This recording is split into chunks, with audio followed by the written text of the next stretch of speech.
नमस्कार दोस्तों स्वागत जनाऊँगी आमर एवं आपणक YouTube channel cricket Odia 24.7 YouTube channel आज आम यही वीडियो रे आम कथा ICC main T20 world cup 2026 रे गोटे जबरदस्त मैच विषय ना ये मैचटा कहार न्यूजीलैंड बनाम साउथ अफ्रीका मध्य खेला जाइतिबा एही मैच रे किए जितिला किए हारिला ता विषय रे आम आज कथा एही मैच टी साउथ अफ्रीका दल टॉस जीति प्रथमे फिल्डिंग करिया को निष्पत्ति नहीं सेमानंको प्रथमे बॉलिंग करिया को निष्पत्ति नहीं सत्ते न्यूजीलैंड दल प्रथम पाड़ी रे 20 ओभर रे 175 रन 7 विकेट हराइथिले। न्यूजीलैंड दल ओपनिंग बल्लेबाजी भल करथिले सत्ते मिडिल ऑर्डर बैट्समैन माने केही मध्ये भल प्रदर्शन करि पार नथिले, किंतु साउथ अफ्रीका बॉलर माने समय समय रे विकेट नै चाप पकाई देथिले न्यूजीलैंड बैट्समैन मानंको एवं न्यूजीलैंड टीम उपरे हावी हो जाइथिले south Africa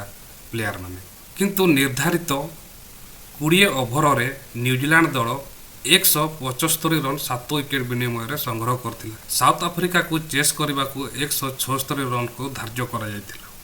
south Africa batsman माने आरंभ रो ही आक्रमण मोड देखैतिले सत्ते मध्यक्रम रे एक दमदार पाड़ी मध्य खेली मैच को रुख बदलाई दैथिले। साउथ अफ्रीका दल 17.1 ओभर रे 7 विकेट रे मैच जीति नहीं जाइछन। मैच रो फड़ाफड़ दर्शक बंधु आपण मानकु कहि देउछि मैच रो फड़ाफड़ हैला साउथ अफ्रीका एही मैच टी संपूर्ण जीति जाइछि, न्यूजीलैंड दल हारि जाइछि। न्यूजीलैंड हारि वर्ल्ड कप रो मध्य बाहर होई जाइछि। मोटा मोटी कहिबा को गले न्यूजीलैंड दल भाग्य ही साथ देई पारे ताकू आईसीसी सुपर 8 रे प्रवेश करबा को, नहले न्यूजीलैंड दल वर्ल्ड कप रु बाहरी है सारी। साउथ अफ्रीका दल 7 विकेट को मैच जीति नहीं जाए। साउथ अफ्रीका बैटिंग बहुत संतुलित थिले, न्यूजीलैंड भलो टोटल करथिले किंतु पर्याप्त हेला नाही। रन चेस रे साउथ अफ्रीका पूरा मैच टाको पलटाई दे। एहा थिला दर्शक बंधु साउथ अफ्रीका एवं न्यूजीलैंड मध्य रे अपडेट। जदि आपण माने ए जे आम वीडियो टाको देखुचंती ताहेले वीडियो टाको लाइक करंतु